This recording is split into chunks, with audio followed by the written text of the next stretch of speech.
Hi. എന്നെ അറിയാത്ത ആൾക്കാർക്ക് വേണ്ടി പൂജ. യൂട്യൂബ് ചാനലിൽ ഇപ്പോൾ ഉള്ള സബ്സ്ക്രൈബേഴ്സ് എല്ലാവരും എന്നെ അറിയാവുന്ന ആൾക്കാരാണ്. ഇനി അറിയാത്ത ആരെങ്കിലും കാണുന്നുണ്ടെങ്കിൽ എൻ്റെ പേര് പൂജ. ബേസിക്കലി ഞാൻ ആലപ്പുഴയിൽ നിന്നാണ്. ആലപ്പുഴയിലാണ് ജനിച്ചതും വളർന്നതൊക്കെ. പിന്നെ കുറച്ചാൾ കോട്ടയത്തുണ്ടായിരുന്നു. പിന്നെ കോട്ടയത്ത് ഞാൻ വീട് മാറിപ്പോയതൊന്നുമല്ല കേട്ടോ, ഞാൻ റിപ്പീറ്റ് ചെയ്തായിരുന്നു എൻട്രൻസ്. അപ്പോൾ ആ സമയത്ത് ഒരു വർഷം കോട്ടയം ഉണ്ടായിരുന്നു. എന്നിട്ട് പഠിച്ചത് ട്രിവാൻഡ്രം ആണ്. അവിടുന്ന് ഡയറക്റ്റ് പ്ലേസ്മെൻറ്റ് കിട്ടി. ഒരു 3 മാസം ട്രെയിനിങ് ഒക്കെ ആയിട്ട് അവിടെ തന്നെ നിന്നിട്ട് നേരെ കൊച്ചിയിലോട്ട് ചാടി. കൊച്ചിയിലോട്ട് ട്രാൻസ്ഫർ ആയതാന്ന് വേണേൽ പറയാം. വേറൊരു പ്രൊജക്റ്റ് അലൊക്കേറ്റ് ആയപ്പോഴത്തേക്കും കൊച്ചിയിലോട്ട് പോയി. എന്നിട്ടൊരു 3 വർഷത്തോളം കൊച്ചിയിലുണ്ടായിരുന്നു. അവിടെ ഒരുപാട് ഫ്രണ്ട്സും അടിച്ചുപൊളി, ഭയങ്കര നല്ല ലൈഫായിരുന്നു. എന്നിട്ട് ഒരു 3 years കഴിഞ്ഞപ്പോഴത്തേക്ക് ഞാൻ ദുബായി പോയി. ഒരു 3 months ഒരു ചെറിയ വെക്കേഷൻ കൈൻഡ് ഓഫ് അങ്ങനെ പോയി. എന്നിട്ട് നേരെ ഒരു മൈൻഡൊക്കെ റീസെറ്റായിട്ട് നേരെ അവിടെ നിന്ന് സ്വിച്ച് ചെയ്തു, കമ്പനി മാറി. ഇപ്പം ചെന്നൈയിലാണ്. ലാസ്റ്റ് ഒരു 6 മാസമായിട്ട് ചെന്നൈയിലാണ് വർക്ക് ചെയ്യുന്നത്. ഞാൻ IT പ്രൊഫഷണലാണ്. അപ്പം മനസ്സിലാവുന്നുണ്ടായിരിക്കുമല്ലോ, മറ്റേ സ്കൂളിൽ പോയ വൈബ് തന്നെ എപ്പോഴും, ബാഗൊക്കെ ഇട്ട് ഓഫീസിൽ പോകുന്നു അതൊക്കെ. അപ്പോൾ ഞാൻ പറഞ്ഞു വന്നത്, എനിക്ക് കോണ്ടന്റ് ക്രിയേഷൻ ചെയ്യണമെന്ന് ഭയങ്കര ആഗ്രഹമുണ്ട്. ഞാൻ ആദ്യം ഷോർട്സ് ഒക്കെ ഇട്ട് തുടങ്ങിയായിരുന്നു. അപ്പോൾ ഇങ്ങനെ അത്യാവശ്യം വ്യൂസൊക്കെ കുഴപ്പമില്ലാതെ കിട്ടുന്നുണ്ട്. നമുക്കൊരു 50 സബ്സ്ക്രൈബേഴ്സ് ഉള്ള ഒരു ചാനലിൽ ഒരു 1000-ന് മുകളിൽ പോകുന്നത് എനിക്ക് വലിയ കാര്യമായിട്ടാണ് തോന്നുന്നത് കേട്ടോ. ഇനി വലിയ കാര്യമാണ് അല്ലേ? ഇത്ര ആൾക്കാർ കാണുന്നു എന്ന് പറയുമ്പോൾ, ഞാനിപ്പോൾ ഈ ഇടയിടെ റീൽസിലൊക്കെ കാണുന്നൊരു സാധനമാണ് എൻ്റെ മൈൻഡിൽ.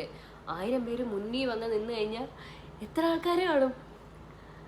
ഒന്ന് ചിന്തിച്ച് നോക്കി. 1000 പേര് മുന്നിൽ വന്ന് നിൽക്കുന്നു എന്ന് പറയുമ്പോൾ ഒരുപാട് ആൾക്കാരില്ലേ? അവർ പലരും വീഡിയോസ് കാണുന്നുണ്ട്. അപ്പോൾ അതൊക്കെ കണ്ടാൽ ഭയങ്കര മോട്ടിവേഷനായിട്ട് വീഡിയോസൊക്കെ ഇടുമായിരുന്നു. പിന്നെ ഉണ്ടല്ലോ, നമുക്ക് ജോലി സ്വിച്ച് ചെയ്യുന്നിടം വരെ എനിക്കൊന്നും ഞാൻ ഇടുമായിരുന്നു. അത് കഴിഞ്ഞിട്ട് എനിക്ക് നേരെ ടൈം കിട്ടുന്നില്ല, അതാ സത്യം. ടൈം തീരെ കിട്ടുന്നില്ല കോണ്ടന്റ് ക്രിയേഷൻ ചെയ്യാൻ വേണ്ടിയിട്ട്, എഡിറ്റ് ചെയ്യാൻ വേണ്ടിയിട്ട്. നമ്മളൊരു സാധനം എടുത്തു വെച്ചാൽ കുറേ ലോങ് വീഡിയോസ് ആണെങ്കിൽ അത് എഡിറ്റ് ചെയ്ത് നമുക്ക് വേണ്ട സാധനം കൊണ്ടുവരിക എന്ന് പറയുന്നത് is so hard to do. അപ്പം എടുത്ത് വെക്കാറൊക്കെ ഉണ്ട്, കുറേ ഡോക്യുമെൻ്റ് ചെയ്ത് വെക്കാറുണ്ട്. പക്ഷെ ഒന്നും ഞാൻ ഇടത്തില്ല. എഡിറ്റ് ചെയ്യാൻ പറ്റണ്ടേ? എഡിറ്റ് ചെയ്താലല്ലേ ഇടാൻ പറ്റുള്ളൂ. അത് അതേപടി എന്തായാലും ഇടാൻ പറ്റത്തില്ലല്ലോ അങ്ങനെ.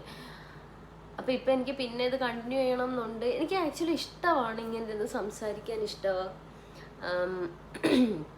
മെയിൻലി കൊച്ചിയിലൊക്കെ ഉണ്ടാകുന്ന സമയത്ത് നമുക്ക് കുറച്ച് സമയം കിട്ടുമ്പോൾ നമ്മൾ നേരെ പോയി ആരെയാണോ കിട്ടുന്നത് അവരോട് പോയി കുറേ സംസാരിക്കുമല്ലേ.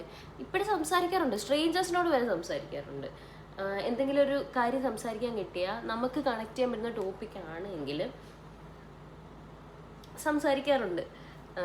പക്ഷേ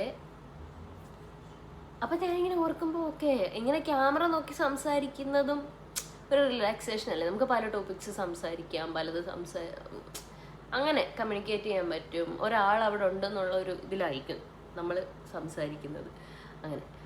അപ്പോൾ ഞാൻ പറഞ്ഞു വന്നത്, എനിക്ക് കോണ്ടന്റ് ക്രിയേഷൻ ചെയ്യണം താല്പര്യമുണ്ട്. എനിക്കിങ്ങനെ വീഡിയോസ് ചെയ്യണം എന്ന് താല്പര്യമുണ്ട്. പക്ഷേ ഈ വർക്കിൻ്റെ ഇടയിൽ എനിക്ക് അറിഞ്ഞുകൂടെ ഇത് എന്തുമാത്രം പോസിബിൾ ആണെന്നുള്ളത്. കാര്യം ഈ കോണ്ടന്റ് ക്രിയേഷൻ ചെയ്തു പോകുന്ന ആൾക്കാരുണ്ടല്ലോ, സമ്മതിക്കണം, സീരിയസ്ലി സമ്മതിക്കണം. ചില ആൾക്കാർ ഞാനിങ്ങനെ പറഞ്ഞു കേട്ടിട്ടുണ്ട്, അവള് യൂട്യൂബിൽ ഇതിട്ടിട്ടല്ലേ, അല്ലെങ്കിൽ അവള് ഇൻസ്റ്റാഗ്രാമിൽ വീഡിയോസ് ഇട്ടിട്ടല്ലേ ഇവള് ജീവിച്ചു പോകുന്നതല്ല, അവൾക്ക് ജോലി ഇല്ലല്ലോ. It's not like that guys. അങ്ങനല്ല കാര്യം. പെട്ടെന്ന് ഡീമോട്ടിവേഷൻ വരാനും, ഇപ്പം എൻ്റെ ജോലി ഞാൻ ചെയ്തുകൊണ്ടിരിക്കുന്നത് എനിക്ക് ശരി നാളെ തൊട്ട് പറ്റത്തില്ല, ഞാൻ വരത്തില്ല എന്ന് പറഞ്ഞാൽ എനിക്ക് വരാൻ പറ്റത്തില്ല. പക്ഷെ ഇത് നമുക്ക് പെട്ടെന്ന് ഡിസ്ട്രാക്റ്റഡ് ആയിട്ട് പെട്ടെന്ന് ആ ജോലി കളഞ്ഞിട്ട് മാറാം അല്ലേ? ആൾക്കാരെ കോമൻറ്റ്സ്, വ്യൂസ് കുറയുന്നു അങ്ങനെയൊക്കെ വരുമ്പോൾ. പക്ഷെ അതൊക്കെ പിടിച്ചു നിന്ന് വീഡിയോസൊക്കെ ചെയ്യുന്ന ആൾക്കാരെ സമ്മതിക്കണം എനിവേസ്. പക്ഷേ ഞാൻ പറഞ്ഞല്ലോ, എനിക്കിതിങ്ങനെ സൈഡിൽ കൂടെ ഇതുകൂടെ ഇങ്ങനെ കൊണ്ടുപോയി കഴിഞ്ഞാൽ നല്ലതായിരിക്കും. എനിക്കൊരു ഹോബി പോലെ, കാര്യം ഇത്രയും സ്ട്രെസ്ഡ് ആയിട്ടുള്ള ഒരു ലൈഫിൽ ഒരു ഹോബി പോലെ. ഇപ്പം എഡിറ്റ് ചെയ്യുമോ എന്നൊക്കെ, എനിക്ക് എഡിറ്റ് ചെയ്യാൻ ഇഷ്ടമാണ്. പക്ഷെ എനിക്ക് സമയം കിട്ടാത്തടത്ത് എന്ത് ചെയ്യാൻ പറ്റും? ഒന്നും ചെയ്യാൻ പറ്റില്ല. ഇപ്പം തന്നെ ഞാൻ ഈ വീഡിയോസ് എടുക്കണമെങ്കിൽ എൻ്റെ ഓഫീസ് വർക്കിന് മുന്നെയോ അല്ലെങ്കിൽ ഓഫീസ് വർക്കിന് ശേഷമോ ഞാൻ സമയം കണ്ടെത്തി തന്നെ ചെയ്യണം. പക്ഷേ ഞാനിങ്ങനെ ചിന്തിക്കുമ്പോൾ ഓക്കെ എന്തിനീ ഉച്ച വരെ കിടന്ന് ഉറങ്ങുന്നത്, ഉച്ചയ്ക്കാണ് ഓഫീസിൽ പോകേണ്ടതെങ്കിൽ അതിൻ്റെ ഇടയിൽ കുറച്ച് സമയം കിട്ടുവാണെങ്കിൽ എനിക്കിഷ്ടമുള്ള സാധനം ചെയ്താൽ ഞാൻ അത്രയും സ്ട്രെസ്ഫുൾ ആയിട്ടുള്ള സാധനങ്ങൾ കുറേ നമ്മുടെ ഇഷ്ടമുള്ള കുറച്ച് സാധനം കൂടെ നമ്മൾ ചെയ്യുന്നുണ്ട് ലൈഫ് എന്നുള്ളൊരു തോട്ട് വരുമല്ലോ. അപ്പോൾ അതിന് വേണ്ടിയിട്ടാണ് ഞാൻ മെയിൻലി കോണ്ടൻസ് എന്നല്ല വീഡിയോസ് ഇടാമെന്ന് വിചാരിക്കുന്നത്. അപ്പോൾ എനിക്ക് പറ്റുമ്പോൾ ഒക്കെ വീഡിയോസ് എടുക്കാം, ഇടാം. എനിക്ക് ലൈക്ക് വീഡിയോസിലൂടെ കാണിക്കാൻ പറ്റുന്ന കാര്യങ്ങളൊക്കെ എനിക്ക് കാണിക്കാം. അപ്പോൾ അതൊക്കെയാണ് എൻ്റെ ഇപ്പോഴത്തെ ഉദ്ദേശം. ആൻഡ് ഓക്കെ, അപ്പം ഞാൻ എൻ്റെ മാക്സിമം നോക്കട്ടെ. ഞാൻ സംസാരിക്കുന്നതും എൻ്റെ വീഡിയോസ് കാണാനും എന്നെ സപ്പോർട്ട് ചെയ്യാനും എന്നെപ്പോലുള്ള ആൾക്കാരും ഒക്കെ ഉണ്ടെങ്കിൽ സബ്സ്ക്രൈബ് ചെയ്യുക, വീഡിയോസൊക്കെ കാണുക. എന്തെങ്കിലും ക്രിട്ടിസൈസ് ഒക്കെ ചെയ്യുകയാണെങ്കിൽ ക്രിട്ടിസൈസ് ചെയ്യുക, കോമൻസ് ഉണ്ടെങ്കിൽ കോമൻസ് ഇടുക, അങ്ങനെ. അപ്പം ഞാൻ ഇനിയൊരു അടുത്ത വീഡിയോയിൽ കാണുന്നവരെ ബൈ, ടേക്ക് കെയർ.